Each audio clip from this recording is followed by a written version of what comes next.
Well, hello everyone, and thank you for checking in. It is again, we're preparing for the festive holiday season, and as I have promised, we're going to bring out all the superstars, all the important people in the world of customs for a Christmas wrap-up. Yeah, wrapping presents is the key. So we're gonna talk to great, inspiring people that are in the know, people that know about customs, global trade, trade compliance, custom simplifications. And today, the man of the hour is Graham, of course. Hello, Graham. Hi Arnie, thanks ever so much for that Wow, I introduction. love the head. Look at that. You are fully in the Christmas spirit. That's right. Yeah, you gotta get into Christmas. It's Wow, that's really cool. That's great. Well, thank you for checking in again with us. It's really a great pleasure to have you again. We've talked a lot over this year, so I thought it's time that we checked in, see how you are, and reflect a little bit back on 2023 from yeah. a customs and global trade perspective, and then in the second part, look into the crystal ball into 2024, and you tell me what you think is going to happen in 2024. So if you're happy with that, we might as well start. You think? Okay. Okay. Well, I suppose the big news was Customs Manager winning the contract from Santa Claus to look after his import-export operation globally. I thought that was Not amazing. that was gonna happen. I was gonna announce that later. Come on. I tell you how busy we are, right? Because Yeah. we have to get so a lot of countries are already clear that we do not need a customs declaration, right? Because of the special procedures that we have in place for North Pole. Yeah.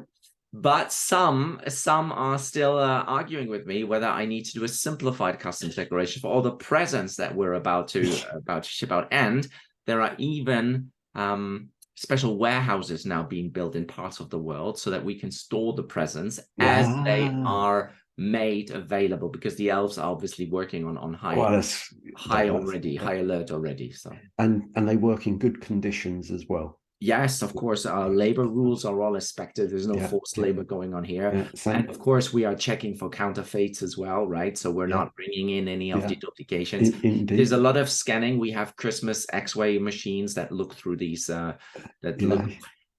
Let's get on with the real stuff. Come on. 2023.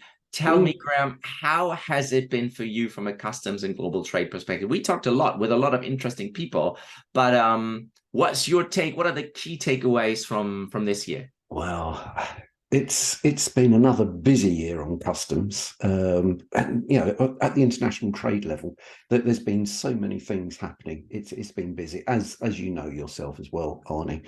I suppose one of the lights of this year was the work we did together on the customs show, which we did several episodes of, and I hope that next year we can maybe do a couple of specials as well on developments, and that was certainly one of my highlights of the year.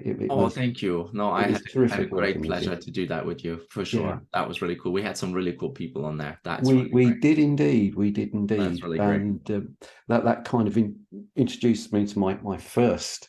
And I suppose that the key aspect of the year was the publication of the Commission's reform proposals for the Union Customs Code. Mm. And this is not just a modernisation, this is a complete reform of how procedures and processes will take place as they see it in the future. And it's going to impact everyone right across the board. And it's going to mean some completely new attitudes as to how we work with customs and what's going to happen both at the official level and at the commercial level in the private sector.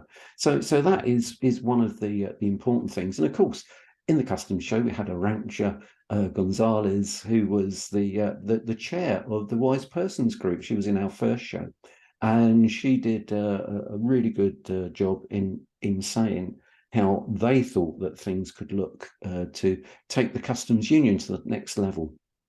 And so obviously the whole idea of the customs code reform, the union customs code reform, is to enable the customs union to move to the next level.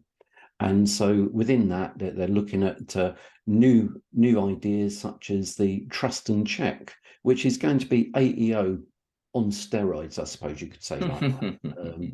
And then they're lots of other features. I mean, the data hub proposal is going to mean that that there will be a central depository of data. It's going to mean that you won't have to register in lots of different member states. You'll be responsible or have just one responsible state. And to bind all this together, they're proposing an EU customs authority, and that will look at putting all these things into effect. That's the data hub, and all the kind of IT infrastructure for the future, that they'll be responsible for coordinating that amongst the member states. So that will take some pressure off, I think, the Commission's services, and that will make a big change in the way we go about things. Now, having said that, they always say the devil is in the detail, and you've got the legions of hell in the detail of this, and we're still very much in the early stages of discussions. The Commission published this back in May. They talked with trade in June. They've now had meetings with member states as well, and every time there's a new aspect which is thrown up. So it's something which is going to take a lot of discussion, a lot of debate. It means that we've all got to work in partnership. I think compromise is going to be important, and patience as well, because it's going to take from now until 2037 before it actually is completed. So that is a long time to actually work through.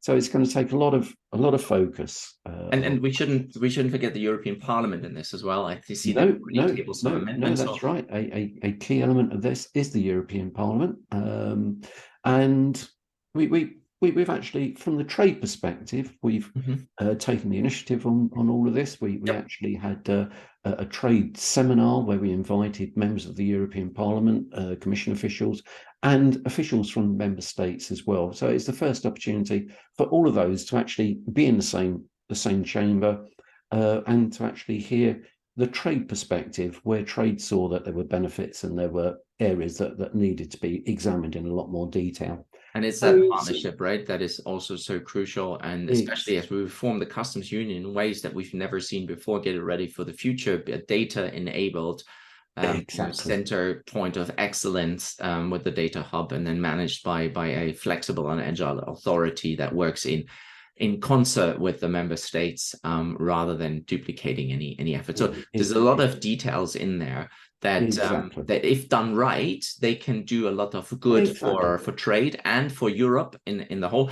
And don't forget, I mean, there might be people that are not in Europe that are watching this. This also impacts all the exporters to the European Union, such as in the UK, such as America, such as North America, South America, anywhere, China, really. And because the data sets might be different, the requirement to work on data completeness, data accuracy, and data timeliness is going to be reciprocity. I mean, there are a whole legion of questions on this, not least with the operation within the customs union. So there's an awful lot to work through on this, and it's something that people watching this should keep an eye on, and look out for your customs manager updates that you send out once a week. Yes, and so your last point on this, because I know there are other things that happen this year, but just doing a preview into the future, that would mean in 2024 the whole debate on the customs union and the future of our customs union is going to be a center point of discussion for 2024. Do you see that to be a hot topic? I think so. I think so. The politics at next year, at the European level, I think suggest it will be very central. It's a technical area, and it needs an awful lot of debate, and that is an area that can be discussed in detail while the Parliament has elections taking place. And then, of course, towards the end of the year, we're going to see a new commission installed, which is going to dictate where we're going to go over the next 5 years as well. So I think during that background, the discussion on the technicalities of the customs code will be very prominent, and I think it's going to be very active. I think 2024 is going to be a key year for those discussions, because by the end of that period, we need to have the route map in relation to 3 of the key elements, which is the EU Customs Authority. We will need to know about trust and check, where we're going with that, and of course the data hub as well. And as you quite rightly say, data is really the driving force of what this customs reform is going to include. So how that data is used, what is going to be required, how it's going to be accessed, are all going to be really key things. And I won't go into that detail now, because we obviously haven't got the time, but there are going to be some really key aspects of data access that we're going to need to look at very carefully from trade perspective, and people in trade are going to need to be aware of what is going to be on the table. But as you say, sort of like that to my mind was one of the key potential benefits or positives from the year.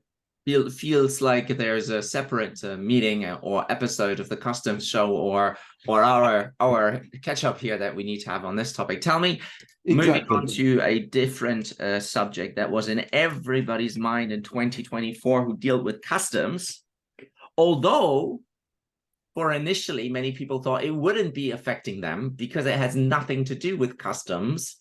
It has all to do about protecting the environment, which we all love. It has to do about with emission trading, ski systems, and all those things that we do not deal with in customs. Yeah. So quite obviously, carbon border adjustment mechanism sounds all great, except for the word border in it. Yeah. If we could just take that out, then right, maybe we are not that concerned, because quite frankly, how do I know how to calculate border carbon CO2 emissions of cement or hydrogen or energy for that matter? Je ne sais pas, as they say in Slovakian, right? So why is this such a hot deal now with customs managers around Europe and customs managers from abroad all over the place? Everybody's talking CBAM this, CBAM that, when surely it was never meant to be a customs issue. Graham? Unfortunately, this, to my mind, it seems that you do get this situation where customs or the management by customers is seen as the panacea for a lot of the problems. And the whole issue, the only way to manage it is at the border level as far as the politicians are concerned. So customs ends up managing CBAM, and it's not an easy one, as you know, because we've been involved in various discussions about this. And as you quite rightly point out, that there are a lot of technicalities that a lot of people are going to have to get their heads around if they've not already started to do that, because the reporting requirements came into effect in October, and the first reporting dates are in January. So people are being asked to sort of like get into gear with CBAM. We've done our best as trade working together to try and get some delays built into the timetable, but we didn't get the kind of delays that we really wanted, which was for several months, because this is not just a case of a new customs process that needs to go on. It's quite a serious requirement that means that, as you quite rightly say, people are going to be having to calculate. There are some default calculations which people can actually use for the first periods of CBAM. So that, I suppose, is a relaxation that we've managed to win, because originally it was a case of people having to work out exactly what the content was in the goods they're responsible for. The other question is one of responsibility as well. as to who will be responsible for these requirements, and that's been another issue which is kept us involved, kept our minds lively over the last 6-7 months or more.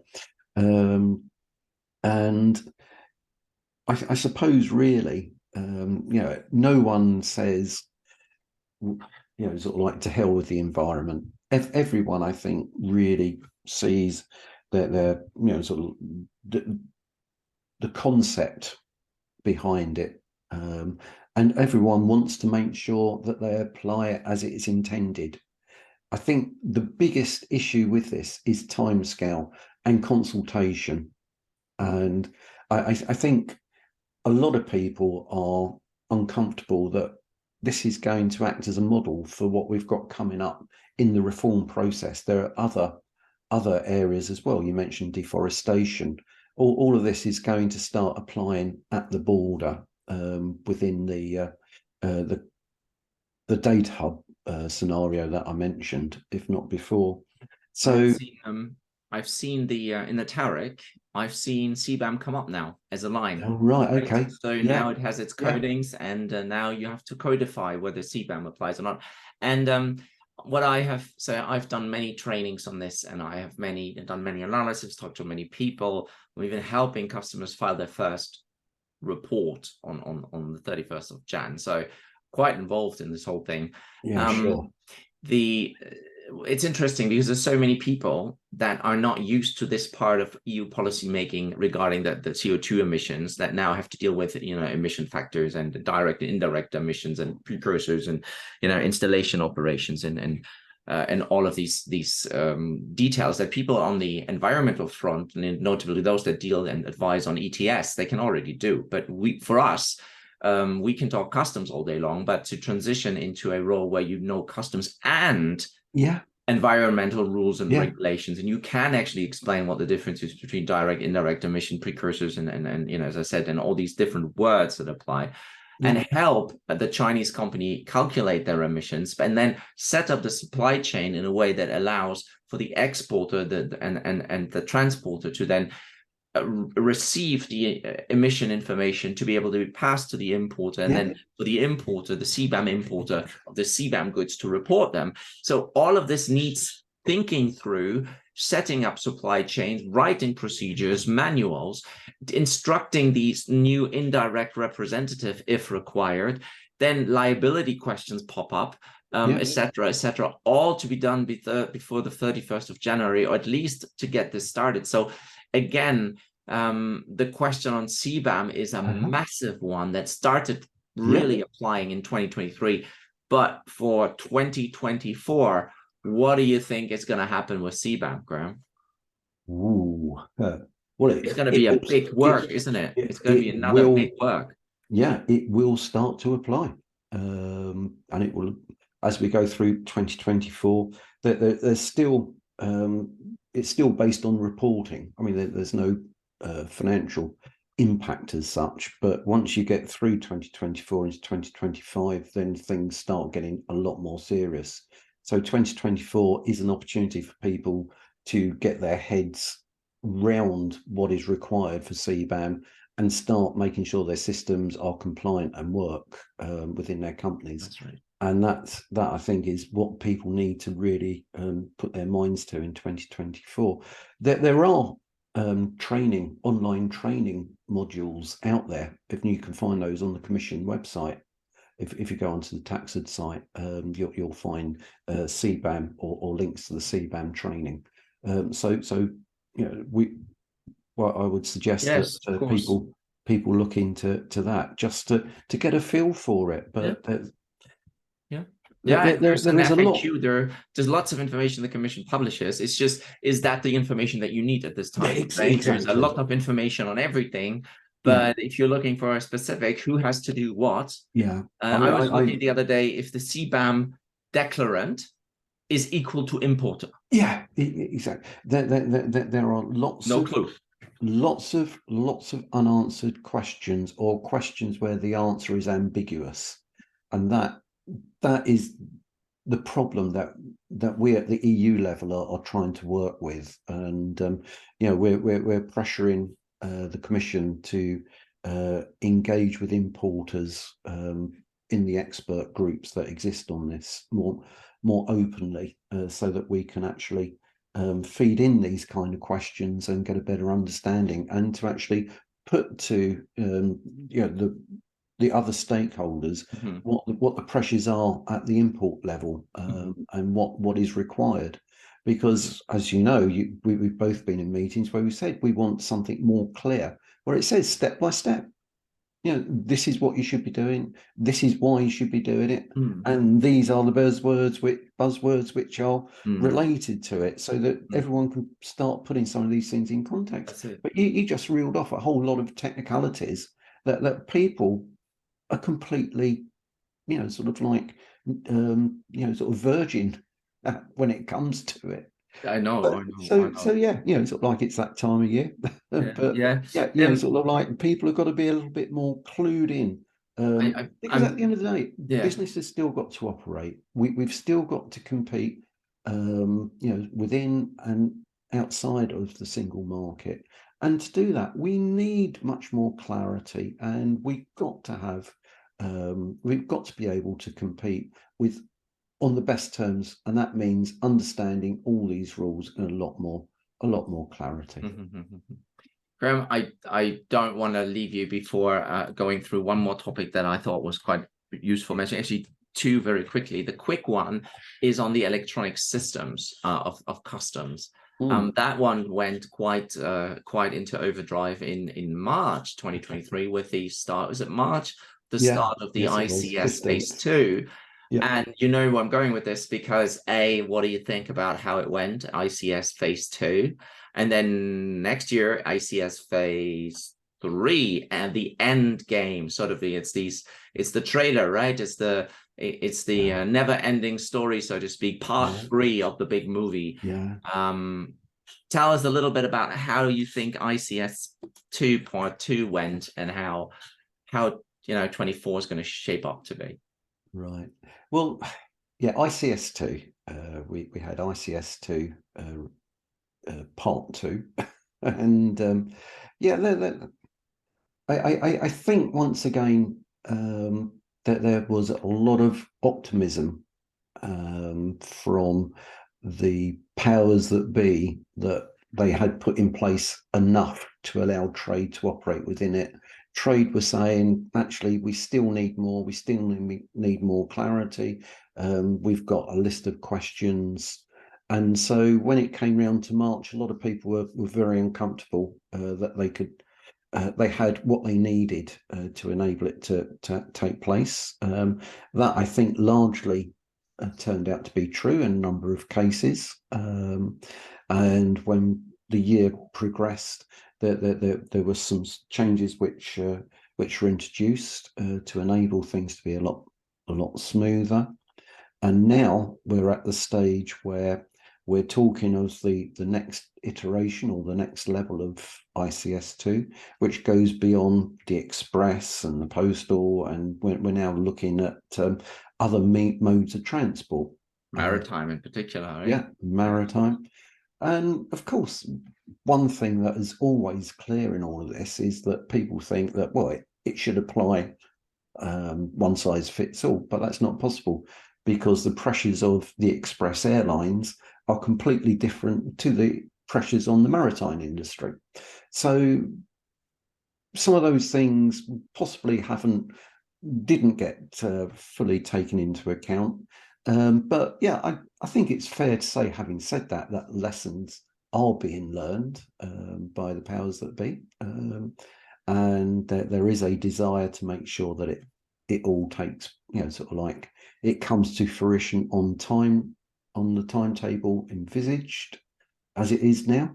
I think we've still got some way to go, and we've still got a lot of awareness that needs to be made, as you said, because by the time we get to the end of this, it's going to be all encapsulating. So what we need is to ensure that there is proper awareness out there so that people both within and outside of the EU know exactly what they should need to expect, what they should need to anticipate, where they are, what information they should provide, and at what stage they should provide it. Because some of these things are still a bit unclear for people that are outside of the actual direct discussion. So we've still got some way to go, and that's on ICS2. We've also got, as you know, NCTS phase 5. Oh yes, of course. Which has been applied in a slightly different way. There's no big bang. It was, people coming on stream. As I understand it, a lot of member states are now up to speed with it, but there are still some more which need which need to sort of get their act together. There's a bit of a delay, isn't there? So we're rolling it out now in 2024, that's right. 2025, and there were calls for it not to be delayed further, or member states to get ready and not wait until the last moment. Yeah, I mean the whole sort of like there was a change of philosophy where they tried to ensure that those that were ahead of the game could go ahead, and those that were sort of like having difficulties could actually join it. And there's been different things that they've done, not just with NCTS, but also for the centralized clearance for import, CCI, where they had phase 1, which was sort of like the general introduction. And the idea was they would introduce phase 1, and then there would be phase 2, which included VAT and excise goods. And so they've kind of taken both ends of that and sort of merged the middle bit so that you can now have phase 2 when you apply phase 1, and vice versa, to try and alleviate some of the difficulties, to allow it to take place on time. But I mean, so CCI, so more to watch out in 2024 on electronic customs as well. ICS2 phase 3, NCTS 5, and then NCTS 6, which is already in progress. That's right. And of course, what a lot of people might not realize is that we have the reform of the customs code going into debate, but we've also got the modernized customs code that was launched in 2016, 17.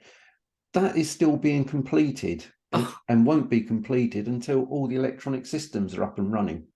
So we're doing dual filing, is it? Yeah.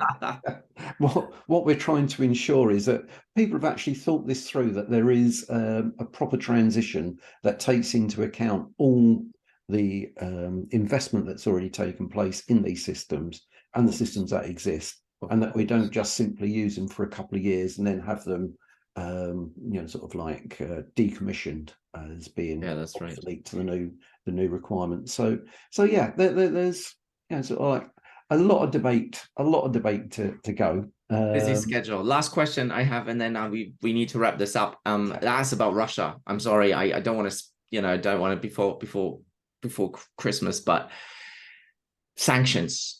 The EU is about to launch its 12th sanction package, but we're still busy. So busy we were this year with the 11th sanction package. The new restrictions on imports of steel and iron from third countries, having to prove that they do not come from Russia.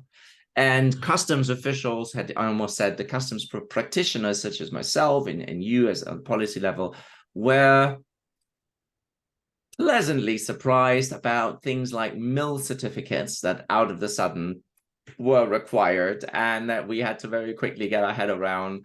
And still today, I'm receiving concerned emails about people saying, well, I don't know what the origin of that screw is that I bought 5 years ago, and then I'm now importing into the EU. So people are not able to show you in every case where the origin of a certain steel product is.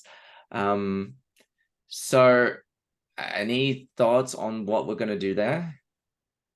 Well, it is an issue that is going to take us through 2024, and I think it's now we've got so many different iterations of the sanctions. You know, sort of like some of the problems are really beginning to sort of like float to the surface, operational problems. And I think that there's a kind of different attitude in different member states on different applications, which you think.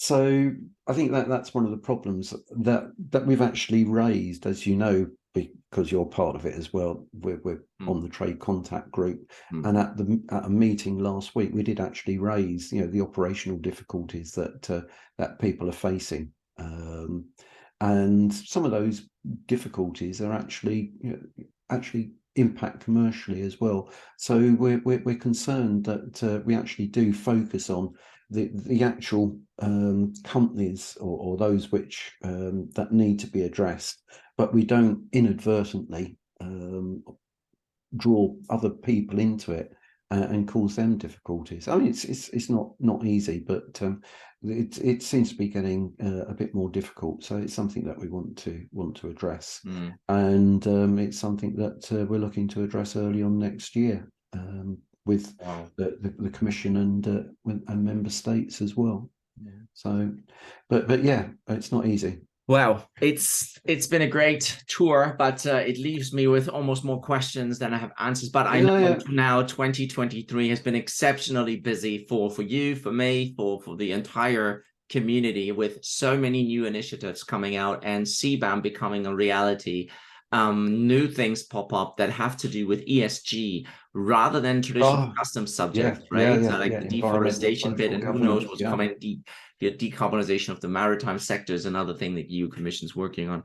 So there is so much interface between prohibitions, restrictions, and customs that we need to be a specialist in almost anything, right? You think Kimberley certificates are difficult. You look for CBAM certificates, right? And then permits, and then that's a whole different story. Yeah, I mean, what we could do on is do a special custom show on some of these things. Yeah, I mean, each one deserves at least a full full analysis of it. Graham, I want to leave you with two questions that are not related to this. Number one, what are your plans for Christmas? How are you going to spend the holiday? What is the kind of things? How do you spend Christmas at your place? And then the second question is, what are you looking forward to most in 2024? Christmas. Me celebrate Christmas. You're very Christmassy. I feel very inspired. So what's happening in the Graham household? Yeah, well, we'll be taking it easy at home. It's been a busy year, as I said at the top of the show, and it's been a particularly busy November for us. So we're gonna, you know, sort of like take a breather, take a chill pill. Yeah, that's right. Well, chill glass of champagne perhaps over Bucks Fizz over Christmas or two. Watch some TV, eat some mince pies, roast turkey, and just enjoy the season. I mean, I have to say it's always been my favorite part of the year. It's so good when it quiets down, when it quietens down, for sure. Yeah, so like season of goodwill. We all need a break. I think we need a break and some good news. Yeah. And 2024, what's the thing that you're most excited about that you want to share with us, of course? Oh, the thing I'm most excited about is 2024, and looking forward to the fact that it's a brand new year, it's a fresh page. So, fresh start, fresh new everything. Yeah, that's right. Yeah, fresh start. No, I mean, yeah, sort of like a lot of things that we talked about are going to be rumbling into 2024 and past 2024, and there's a lot of detail. We're past some of the conceptual ideas, and we're moving into the detail, and that is always an interesting process. That's where the devil is, right? Certainly is, with his legions of hell. All right. Do you know what I'm looking forward the most in 2024? One of the things I'm looking forward the most. What's that? Meeting you in person. Again, because that hasn't happened for a long time. You get on the train, come down here, and I'll buy the lunch. All right, we're gonna take a nice walk along the Eastwood Coast, thinking about customs. Yeah, along the seafront. Yeah. All right, chill that's out. it. It's Graham, the what a best chill pleasure zone. it was to meet you again. Thank you so Yes. much for your time. I know it Pleasure just to be took here. longer than we anticipated, but you know, it was so worth it. I enjoyed it catching up with you, talking about the challenges of 2023 and the opportunities of 2024. Once again, thank you for the time, and it's That's always no great problem. to get your insights, your thought from a business perspective, always measured, always reflective, and also, you know, calm rather than and diplomatic rather than you know, harshly direct, which sometimes can be counterproductive. I know people in this channel want more rawr, and but I appreciate your words are carefully chosen, and that's really what brings us further here. Yeah, it's what comes of being a civil servant for 25 years. Yeah, which is why I appreciate you coming on. That, It's not easy to be on and you know, be questioned like this and to answer like this, and we're ahead. We're this awesome head. So very cool. I wish you a Merry Christmas and a Merry Happy Christmas New to Year. you, Arne, and to the people watching. Thank you very much, guys. Thank you, Graham. Bye. Compliments of the season.